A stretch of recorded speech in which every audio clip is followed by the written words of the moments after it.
Hello and welcome to another episode of Better with Dr. Ericka. I'm so happy to be with you on this Tuesday. As you come in, can you do me a favor? Just put where you're watching from. I would love to know where you're watching from for this episode. Can you do that for me? Just stick it right there in the chat. Before we get going on a total roll, I need you to do a few favors for me.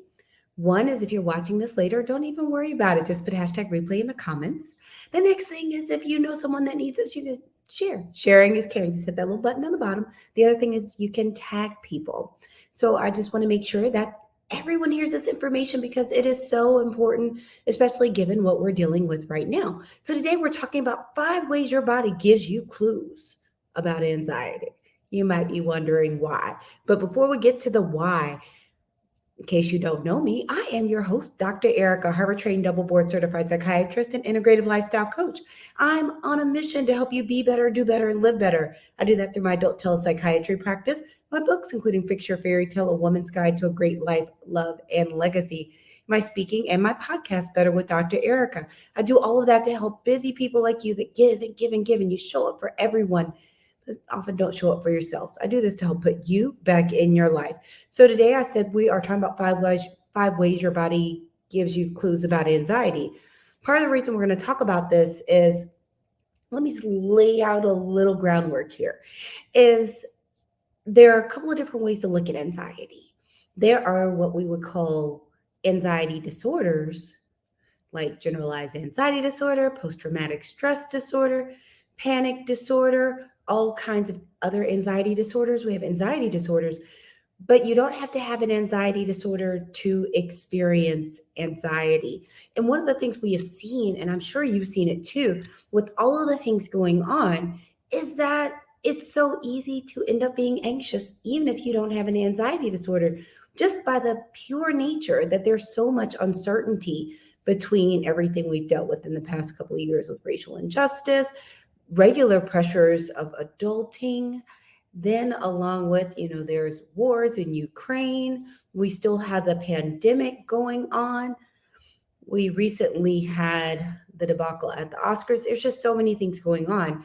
So it's very easy to see how people can be anxious. Now, let me give you a few facts and figures. The first one is an estimated 19.1% of US adults have had an anxiety disorder in the past year. Now, this statistic is from a study that wasn't done during the pandemic. So most likely the numbers are probably higher than this. But 19.1% is still significant. That's about 1 in 5.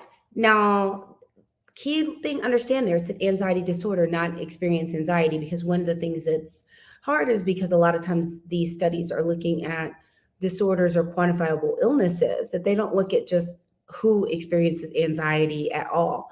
Another thing to note is also the Kaiser Family Foundation did a study. They did some surveys and found that 4 in 10 adults were reporting symptoms of anxiety or depressive disorder. So that just lets you know we're in a time where people are experiencing more mental health challenges. And as we talked about, almost everyone has experienced some type of collective trauma during this pandemic. So consequently, I can't think of any person I know personally or professionally that hasn't experienced anxiety lately. Now, there are a couple of ways we typically will experience things. Now, a lot of us that have been in school forever and ever and ever, there is a habit to kind of intellectualize everything. So one way you may notice your anxiety shows up or you recognize it is directly through the content of your thoughts. But if we just go through the content of our thoughts, then we're leaving out one huge set of clues. And one of the reasons I want you to be on top of being able to see these clues is then it helps you then do interventions to decrease the anxiety and get calmer quicker and earlier so you don't become fully anxious. Nobody wants to get to a 6, 7, 8, 9, or 10 out of 10 with being anxious. Nobody wants that. Now, one of the ways, other than just kind of trying to monitor your thoughts, is your body gives you clues. It's very common. And for a lot of people I work with, they'll get the clues in their body before it actually catches up with their mind. So before their thoughts are, I'm anxious, their body starts giving clues. So I want you to be able to pick up on these clues because I want you to be able to do things ahead of time. And because sometimes anxiety is not so big that you don't necessarily need medication or anything like that, but maybe reaching out for some deep breathing or slowing down, knowing you need to take a quick pause, go for a walk, maybe sip some tea. There's just a wide variety of things. And I want you to be in a position to be able to pull from that toolbox sooner than later. So are you ready? So we're talking about 5. So we're going to go through 5. So number 1 is one that I'm sure you get. I know I get it. Tension in the neck. So just feeling that tightness and that tension all through your necks. And sometimes for some people into their shoulders, and it goes all the way down. So just keep an eye out for that because you can start noticing. And one of the reasons I want to talk to you about these things is some of it is just tuning in your internal barometer to start taking notice of these things before it's like super nuts. So just to start noticing, if you start feeling a little tense on the neck. The next one is headache. So I guess you can tell we're starting top down. And they can be tension headaches or other kinds of headaches, but it's not uncommon when people start feeling anxious to start getting headaches. The next is GI issues. So that could either be stomach aches, because how many of you, either you or your children, they're anxious, they're worried, something's going on, and they get a tummy ache. But the other thing is it's not just tummy aches. It can cause constipation or diarrhea. So just keeping an eye on what's going on in your GI tract. The next is just kind of tingly feelings.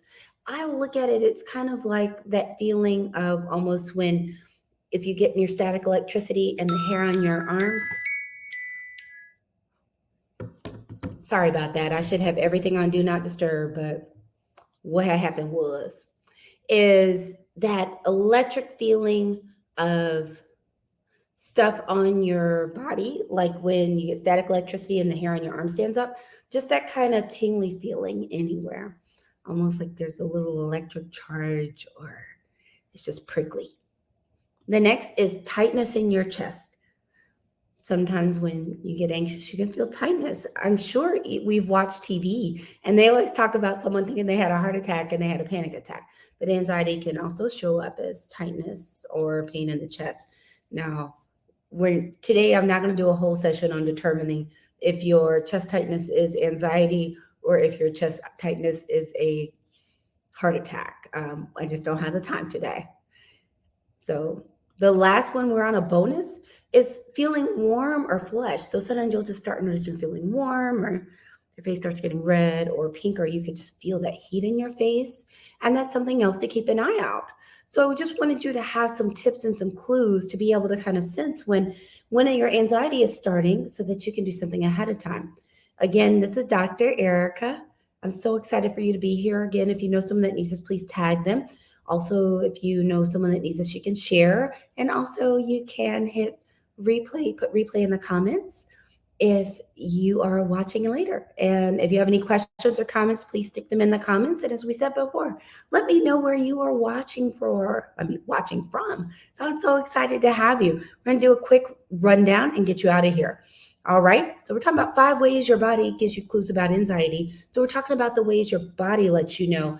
And it's important to start paying attention to your body, not just what your thoughts are.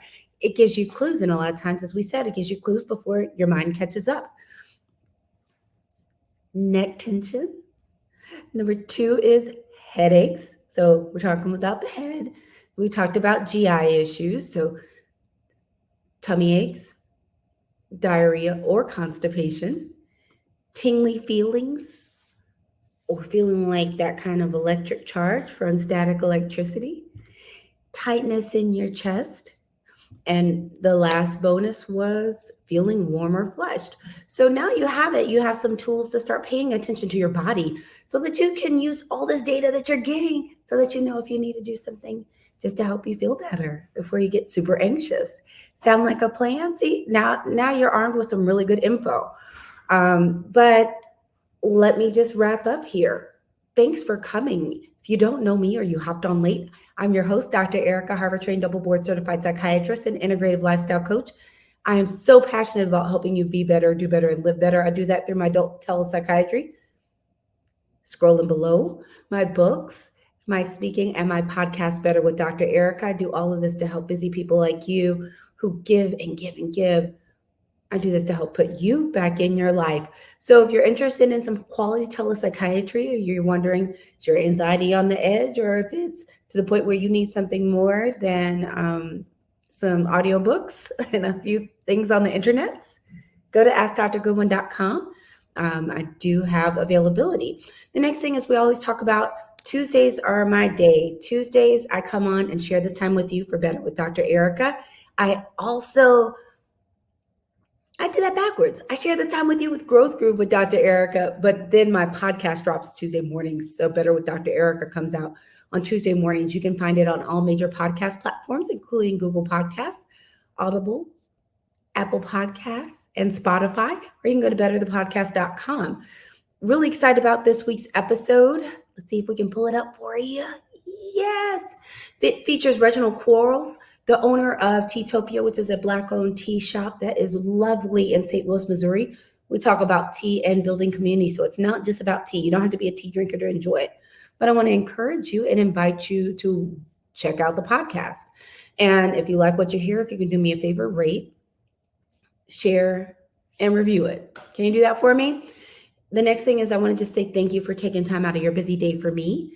I have a homework for you. Take your left hand, put it on your right arm. Take your right hand, put it on your left arm, and squeeze. Give yourself a big hug. Thanks for taking time out of your day, not just for me, but for you. I want to send some love out to you. And I look forward to seeing you back here Tuesday at 7 p.m. Eastern for Growth Groove with Dr. Ericka. In the meantime, feel free to look at old episodes or listen to my podcast. That's what I got for you today. Take care.